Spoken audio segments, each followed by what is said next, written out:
Hello दोस्तों, नमस्कार। हम आपके साथ अब रिश्ता परीक्षण का नेक्स्ट टाइप लेकर आ रहे हैं, इशारे वाले पर्सन। ठीक है दोस्तों, हमने इससे पहले दो प्रकार की टाइप बना दी थी। एक में थे नाम एबीसीडी वाले पर्सन और एक में थे दूसरी टाइप में थे नाम वाले पर्सन। ठीक है ना। तो मेरे द्वारा दी गई जानकारी आपको सारी की सारी समझ में आई होगी। अगर आपको हमारे द्वारा पढ़ाया गया समझ में आ रहा है तो दोस्तों चैनल को लाइक और सब्सक्राइब कर दीजिए। ठीक है, और कमेंट में लिख कर बताइए। ठीक है दोस्तों, तो हमने ये क्वेश्चन कराए थे ना, तो एक फॉर्मूला लिखाया था, उस फॉर्मूला को फिर से रिपीट करवा देते हैं। उसको ट्रिक के दो या बेसिक के दो, बात एक ही है। देखो दोस्तों, पीडी के लिए खड़ी लाइन का प्रयोग करते हैं। ठीक है ना। पति और पत्नी के लिए आडी लाइन का प्रयोग करते हैं, जिस पर दोनों तरफ एरो हो। ठीक है दोस्तों, भाई और बहन के लिए सिर्फ आडी लाइन का ही प्रयोग करते हैं, जिस पर दोनों तरफ एरो नहीं हो। पुरुष के लिए प्लस का चिन्ह का प्रयोग करते हैं और महिला के लिए माइनस के चिन्ह का प्रयोग करते हैं। ठीक है दोस्तों, पीढ़ी के लिए यानी कि जैसे अपन है और अपन के माता पिता हमसे ऊपर ही तो है ना, तो हमेशा पीढ़ी यानी कि माता पिता हमेशा ऊपर ही आते जाएंगे और पुत्र पुत्री हमेशा नीचे आएंगे। ठीक है ना। पति और पत्नी के लिए आडी लाइन दोनों तरफ एरो, भाई और बहन के लिए सिर्फ आडी लाइन दोनों तरफ एरो नहीं, पुरुष के लिए प्लस का चिन्ह और महिला के लिए माइनस का चिन्ह। ठीक है दोस्तों, तो आज हम टाइप नंबर 3 ले रहे हैं, इशारे वाले पर्सन। ठीक है दोस्तों, इशारे वाले पर्सन। मैंने यहाँ दो क्वेश्चन लिए हैं और इनको मैं हल कर रहा हूँ। पहला क्वेश्चन कह रहा है, अर्पणा कह रही है कि वह व्यक्ति मेरे भाई की पत्नी के पुत्र के इकलौते चाचा का पिता है, तो वह व्यक्ति अर्पणा से किस प्रकार संबंधित है। ठीक है, तो अर्पणा कहती है कि वह व्यक्ति, आप देखो अर्पणा कह रहे हैं कि वह व्यक्ति मेरे भाई की पत्नी के पुत्र, यानी कि अर्पणा कह रहे हैं वह व्यक्ति मेरे भाई का पता नहीं कौन है, लेकिन है तो पुरुष ही ना, तो प्लस का चिन्ह का प्रयोग करेंगे। ठीक है दोस्तों, मेरे भाई की पत्नी के लिए, पति और पत्नी के लिए आडी लाइन, जिस पर दोनों तरफ एरो और महिला के लिए माइनस। मेरे भाई की पत्नी के पुत्र,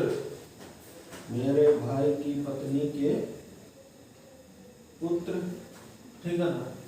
मेरे भाई की पत्नी के पुत्र के इकलौते चाचा, यानी कि इकलौते चाचा, तो यानी कि अर्पणा का भाई होगा एक और या, ठीक है ना, इकलौते चाचा।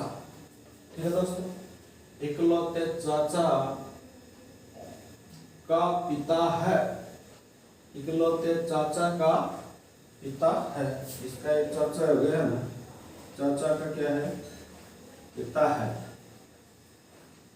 वह व्यक्ति अर्पणा से किस प्रकार संबंधित है। देखो दोस्तों, जैसे जैसे क्वेश्चन ने कहा हमने वैसे वैसे इसको जवाब लिया। अब वो पूछ रहा है वह व्यक्ति अर्पणा से किस प्रकार संबंधित है, यानी कि संबंध कहाँ से देखना है। अर्पणा से जिसके साथ से लग रहा है ना संबंध, वहां से देखना शुरू करते हैं। ठीक है, तो संबंध कहाँ से करेंगे, अर्पणा से। ठीक है, तो अर्पणा से यहाँ देखते हैं, यानी कि ये तीनों के ही पिता है।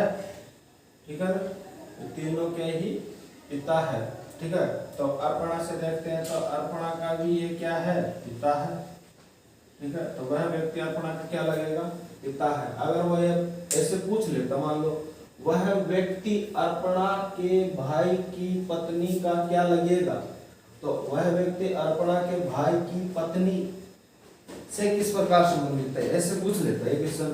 तो अर्पणा के भाई की पत्नी से वह व्यक्ति किस प्रकार संबंधित, तो क्या लगेगा, ससुर। ठीक है ना, एरोएस पूछता अर्पणा वह व्यक्ति अर्पणा के भाई की पत्नी से किस प्रकार संबंधित है, तो क्या लगेगा,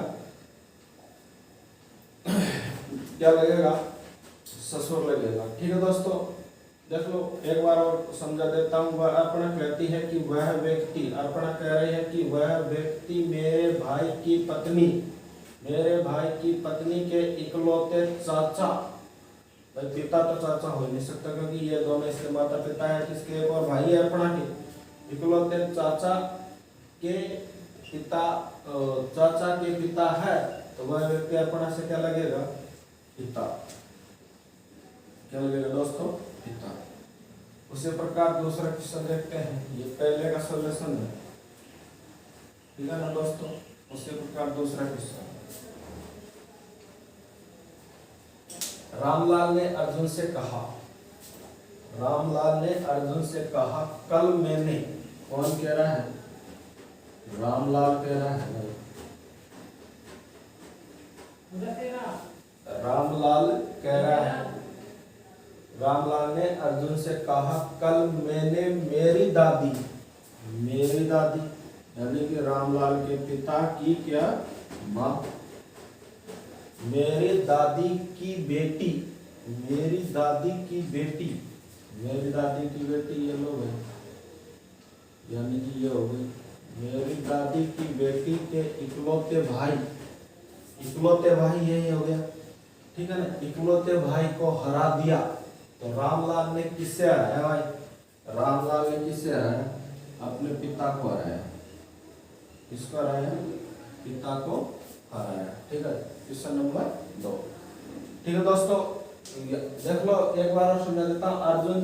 रामलाल ने अर्जुन से कहा कि कल मैंने, रामलाल कह रहा है कि कल मैंने मेरी दादी, अब दादी कब लगेगी, जब इसका पिता होगा, पिता की माँ इसकी दादी लगेगी, ठीक है ना, दादी के इकलौते भाई, दादी की बेटी, अब देखो दादी की बेटी, यानी कि रामलाल की क्या हो गई, ये बुआ हो गई, ठीक है ना, दादी की बेटी के इकलौते भाई यानी कि रामलाल का पिता, इकलौते भाई को हरा दिया। तो रामलाल ने किसे हराया, अपने पिता को हराया, किसे हराया, पिता को हराया। दोनों ही किस्मों में हमसे पिता हराया, क्या बात है, बड़ा भाई।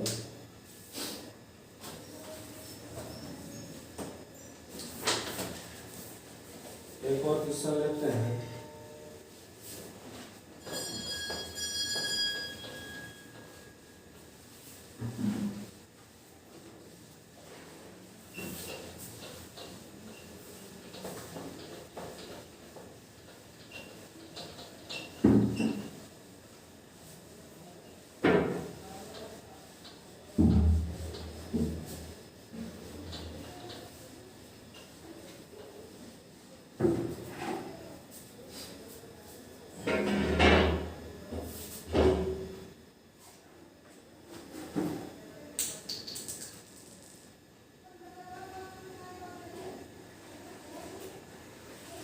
क्वेश्चन नंबर 3, पैट नंबर 3, ठीक है ना।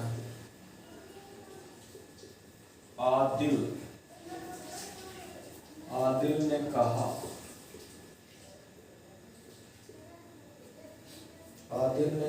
कि वह औरत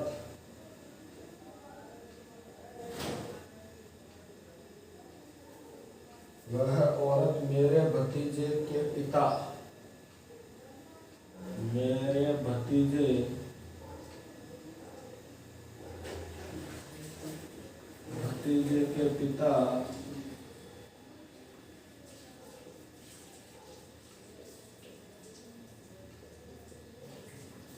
भतीजे के पिता की माँ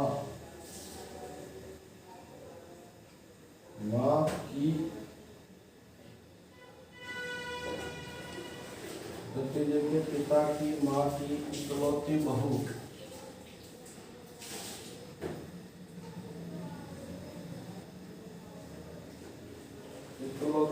है, इकलौती बहू है।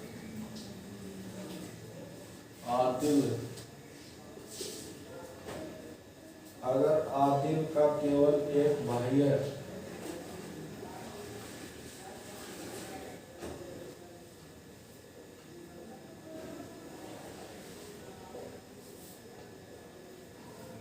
आदिल का केवल एक ही भाई है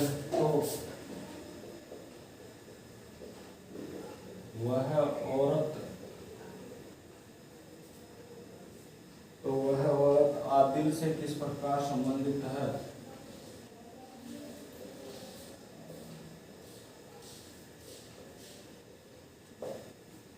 वह औरत आदिल से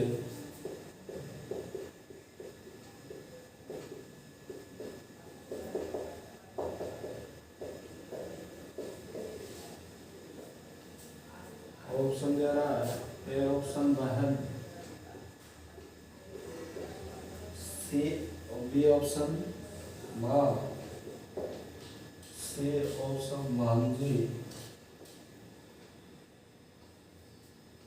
और डी ऑप्शन भाभी। ये क्वेश्चन एनटीपीसी एग्जाम अप्रैल 2016 में आया था, थर्ड पारी के अंदर। ठीक है, 4 अप्रैल 2016 को एनटीपीसी के एग्जाम में पूछा गया था ये। ठीक है बस दोस्तों, इस क्वेश्चन को भी उसी प्रकार हल करते हैं। इससे पहले जैसे 2 क्वेश्चन हल किए थे। आदिल ने कहा कि वह औरत, कौन कह रहा है? आदिल कह रहा है। ये ले भाई, आदिल क्या कह रहा है? आदिल की बात सुनो कि वह औरत मेरे भतीजे के पिता।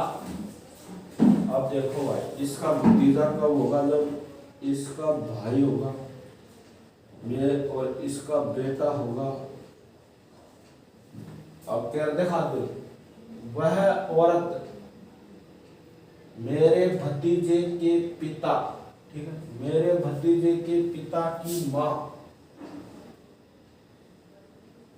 मेरे भतीजे के पिता की माँ यानी कि आदिल की भी माँ, माँ की इकलौती बहू है। अब इकलौती बहू, इसका तो नहीं हो सकता, इसकी बहू होगी, इकलौती बहू है। ये ले भाई, यहां तक की बात कंप्लीट हो चुकी है। ठीक है ना? अब देखो, अगर आदिल का केवल एक ही भाई है, बात सही है, आदिल का केवल एक ही भाई है, तो वह औरत आदिल से किस प्रकार संबंधित होगी? देखो, आदिल से देखना है, भाई की क्या है? ये पत्नी है। वो औरत यह है, भाई की पत्नी है, तो क्या लगी? भाभी लगी। देखो भाई, आदिल ने कहा कि वह औरत मेरे भतीजे के पिता की माँ, पिता की माँ, माँ की इकलौती बहू है, यानी कि आदिल के भाई की पत्नी है। अगर आदिल का केवल एक ही भाई है, आदिल का केवल एक ही भाई है, तो वह औरत आदिल से किस प्रकार संबंधित है? वह औरत आदिल से भाई की पत्नी है, तो क्या लगेगी? भाभी लगेगी। ठीक है दोस्तों, आज के लिए इतना ही। नेक्स्ट व्लॉग में फिर हम टाइप नंबर 4 लेके आएंगे, संकेत वाले क्वेश्चन। ठीक है ना दोस्तों? अगर आपको समझ में आ रहा है तो इस चैनल को अधिक से अधिक सब्सक्राइब और लाइक कीजिए। रेलवे ग्रुप डी, बीएसटीसी वाले बच्चे, एसएससी एमटीएस वाले बच्चे, ठीक है ना, बैंक वाले बच्चे, सारे कोई सी भी आप दुनिया के कोई सी भी कंपटीशन दे लेना, रीजनिंग सब में आती है, जब मतलब लगभग रीजनिंग सभी में आती है। ठीक है ना? तो सारे एग्जामों के अंदर काम आएगा। हम थोड़ा धीरे पढ़ाते हैं लेकिन ज्ञान अच्छा देंगे। ठीक है ना दोस्तों? Thank you.